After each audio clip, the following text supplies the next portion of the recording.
একটু ভালো typing experience পাওয়ার জন্য, একটু ভালো সাউন্ড পাওয়ার জন্য মানুষ কত কিছুই না করে। ইনফ্যাক্ট এখনো কিন্তু কিবোর্ড ইনথুসিয়াস্টরা কিন্তু এই টাইপিং এক্সপিরিয়েন্সটার জন্য কিন্তু হাজার হাজার টাকা খরচ করে। বাট এখন কিন্তু বাজেটের মধ্যেই প্রি বিল্ড কিন্তু অনেক কিবোর্ড আসছে যেগুলো কিন্তু অনেক ভালো কিন্তু টাইপিং এক্সপিরিয়েন্স প্রোভাইড করছে অর করছে তো।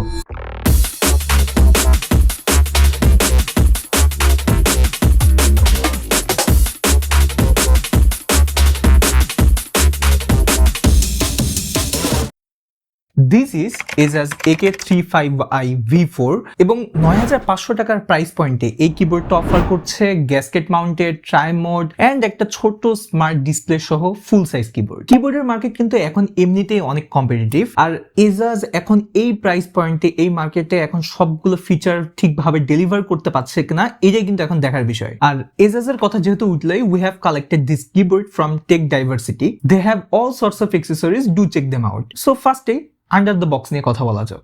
Well this is the box. বক্সের ফার্স্ট ইমপ্রেশনটা আমি বলবো একটু ফ্যান্সি আছে, কারণ বক্সটা যখনই আপনি ওপেন করতে পারবেন দেখবেন যে এখানে একটা ম্যাগনেটিক টাইপের ব্যাপার আছে।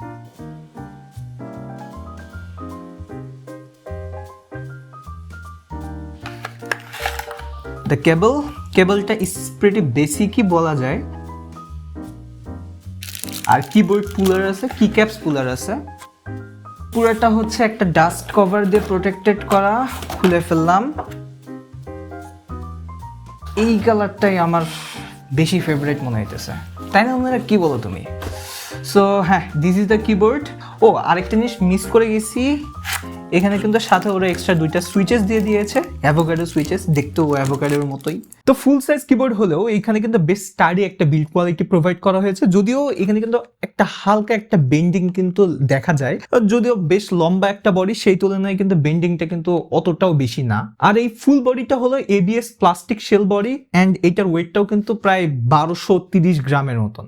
And obviously hot swappable, so আপনারা কিন্তু আপনাদের ইচ্ছা মতো যে কোনো সুইচ কিন্তু চেঞ্জ করে নিতে পারবেন, এটা একটা প্লাস পয়েন্ট। আর যদি এখন লেআউট আর ডিজাইন নিয়ে কথা বলতে হয়, এই কিবোর্ডে কিন্তু বেশ ইন্টারেস্টিং কাউবয় থিমের একটা আর্ট ওয়ার্ক রাখা হয়েছে, যেটা কিন্তু একটু ডিফারেন্টই বলতে হবে। কিবোর্ডের একদম ফ্রন্টে কিন্তু ওএস এর যে সুইচ আর ট্রাইমোডের সুইচ দেওয়া আছে, আর পাশাপাশি কাউবয় থিমের ওই স্টার টাইপের সিম্বলগুলো আছে না, ওইরকম টাইপের একটা ডিজাইন রাখা আছে। আর এই কিবোর্ডের সাইড দিয়ে কিন্তু একটা সিম্পল জাস্ট কাট আউট, আর পিছনের সাইডে মানে যেই সাইডটা অ্যাকচুয়ালি আমাদের চোখের সামনে থাকবে সেখানে কিন্তু interesting first of all Asus এর ব্র্যান্ডিং রাখা আছে, আর সেকেন্ড অফ অল এখানে কিন্তু একটা ইন্টারেস্টিং কাউবয় থিমের একটা আর্টওয়ার্ক আছে, অর্থাৎ হিলস, ক্যাকটাস, মাঝখান দিয়ে কাউবয় দৌড়ে যাচ্ছে, দেখতে বেশ ভালো লাগে।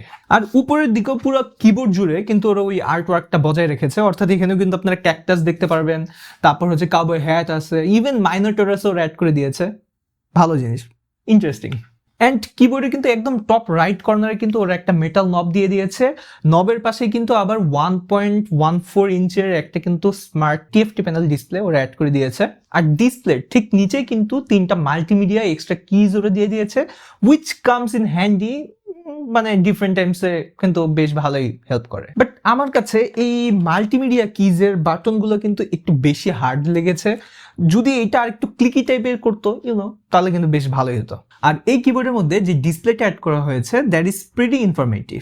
এখানে ডেট, টাইম অ্যান্ড সবচেয়ে ইম্পর্টেন্ট ব্যাটারি লেভেলটাও দেখা যায়, এবং এই কিবোর্ডের যে যাবতীয় ফাংশনস আছে সবকিছুরই কিন্তু যাবতীয় ওভারভিউ কিন্তু এই ডিসপ্লেতে মোটামুটি দেখা যায়। আর তাছাড়াও you can give your creative shots by adding gifts to this display. মানে আমার কিন্তু এই ডিফারেন্ট টাইপ অফ গিফটস দিয়ে কিন্তু এই কিবোর্ডে কিন্তু মানে খেলতে বেশ মজাই লাগে। Well this keyboard comes with 4 different colour variations. এর মধ্যে আমার কাছে যে ব্ল্যাক ব্রাউন আর হচ্ছে ব্ল্যাক ইয়েলো, এই দুইটা কালার ভ্যারিয়েন্ট একটু বেশি ভালো লেগেছে, কারণ এই দুইটা একটু এই কাউবয় যে থিমটা আছে এটার সাথে কিন্তু বেশ ভালোই মানানসই হয়। সো এই দুইটা আমার ফেভারিট থাকছে, বাট তাছাড়াও সবগুলো কালার ভ্যারিয়েন্টই কিন্তু আপনারা চেক করে দেখতে পারেন। এটা যে ট্রাইমোড কানেকশনটা রয়েছে এখানে কিন্তু ফার্স্ট অফ অল আপনারা ওয়্যার সহ তো কানেক্ট করতে পারছেনই, তাছাড়া কিন্তু আপনারা ব্লুটুথ 5.1 এর সাথে পেয়ে যাচ্ছেন, এন্ড তার সাথে আপনারা কিন্তু এখানে 2.4 GHz এর কানেকশনটাও পেয়ে যাচ্ছেন, which is suitable for gaming and faster inputs and obviously faster than the Bluetooth. So আপনারা যদি ওয়্যার ছাড়া একটু গেমিং টাইপের করতে চান সেখানে কিন্তু এই ফাংশনটা কাজে লাগবে। আর যাই বলেন না কেন, একটা কিবোর্ডের মেইন পরিচয় কিন্তু টাইপিংই। আর এই কিবোর্ডে একটা ভালো টাইপিং এক্সপিরিয়েন্স দেওয়ার জন্য এখানে কিন্তু ইউজ করা হয়েছে অ্যাভোক্যাডো সুইচ। এগুলো একটা লিনিয়ার সুইচ, এখানে কিন্তু খুব সফট একটা মিউটেড টাইপের একটা সাউন্ড কিন্তু এই সুইচগুলো প্রোভাইড করে। এই সুইচের হাউজিং এ ডার্ক গ্রিন, আপার হাউজিং এ হচ্ছে লাইট গ্রিন, আর যে স্টেমটা আছে এখানে কিন্তু ব্রাউন কালার দেওয়া হয়েছে, দেখতে একদম অ্যাভোক্যাডোর মতোই লাগে, এর জন্য বোধহয় সুইচের নামটাও অ্যাভোক্যাডো দিয়েছে ওরা। তাছাড়াও এই কিবোর্ডটা কিন্তু গ্যাসকেট মাউন্টেড কিবোর্ড। মোটামুটি দেখলাম এই কিবোর্ডের ভিতরে মোটামুটি 8টা লেয়ার ইউজ করা হয়েছে, বাট এখানে মেনশনিং ব্যাপারটা হলো এখানে ইউজ করা হয়েছে FR4 পজিশনিং প্লেট, অ্যান্ড এটার কিন্তু বেশ কিছু বেনিফিটসও আছে। ফার্স্ট অফ অল এটা কিন্তু ব্যালেন্সড একটা টাইপিং এক্সপিরিয়েন্স দেয়, একটু ডিপার টাইপের একটু সাউন্ড প্রডিউস করে, অ্যান্ড টাইপ করার সময় টাইপের যে ফোর্সটা আছে এটা কিন্তু ইকুয়ালি ডিস্ট্রিবিউট হয়, ফলে লং টাইম আপনি যখন টাইপ করতে যাবেন you can always feel the comfort. তো সাউন্ড নিয়ে তো বেশ বকবক করা হলো, চলুন এবার অ্যাকচুয়াল সাউন্ডটা কিরকম সেটা শোনা যাক।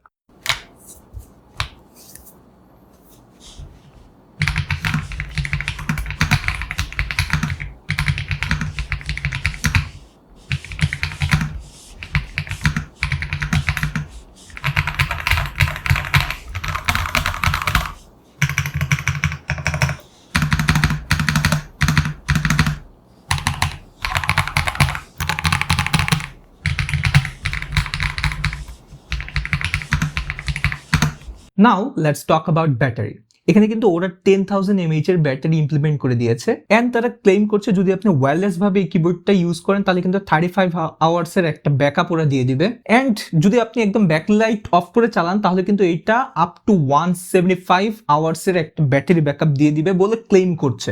বাট আমি যখন পার্সোনালি এটা ইউজ করেছি, যখন আমি এটা ওয়্যারলেস ভাবে ইউজ করেছি ব্যাকলাইট সহ, তখন কিন্তু এটা আমাকে অ্যারাউন্ড 26 আওয়ার্স এর মতন একটা ব্যাটারি ব্যাকআপ এটা আমাকে প্রোভাইড করেছিল। এখন লাস্টে বাকি থাকে সফটওয়্যার পার্ট। ওয়েল, সফটওয়্যার পার্টে as usual pretty decorated and basic একটা সফটওয়্যার দেখা যায়। কিবোর্ডের বিভিন্ন ফাংশনস আপনারা এখানে সেট করতে পারবেন, বেসিক ম্যাক্রো ক্রিয়েটর সেটিংস, তারপর বিভিন্ন RGB সেটিংস, এসব কিন্তু আপনারা এই সফটওয়্যারে আপনারা সেট করতে পারবেন। এন্ড তাছাড়াও এই কিবোর্ডের যে রেসপন্স টাইমের সেটিংসটাও কিন্তু আপনারা এই সফটওয়্যার থেকে সেট করে নিতে পারবেন। সো সব মিলিয়ে যদি বলতে হয় software experience was not so bad either. Well, price পয়েন্টটা যে একদমই কম ব্যাপারটা কিন্তু এমন না, বাট এই প্রাইস পয়েন্টে এই কিবোর্ডটা যেসব ফিচার ডেলিভার করতে চেয়েছিল আমার মনে হচ্ছে সেসব ঠিক ভালো মতোই ডেলিভার করতে পেরেছে, অ্যান্ড এটা বলতেই হবে ইট tax a very good mark in typing experience as well. But এরপরও এই কিবোর্ডের প্রাইস পয়েন্টটা যদি আরেকটু কমানো যেত তাহলে কিন্তু এই কিবোর্ডটা মোটামুটি বেশ পারফেক্টই বলা যেত, বাট কি আর করা। আর আপনারা কিন্তু চাইলেই এই কিবোর্ডগুলো নিয়ে কিন্তু বিস্তারিত ডিসকাশন করতে পারেন আমাদের গ্রুপে, which is টেকুলিক বাংলাদেশ। ফেসবুকে গ্রুপ আছে, ফেসবুকে আমাদের পেজও আছে নতুন, ওইটাও চাইলে আপনারা ফলো দিয়ে রাখতে পারেন। So that's it for today, see you in the next video. আল্লাহ হাফেজ।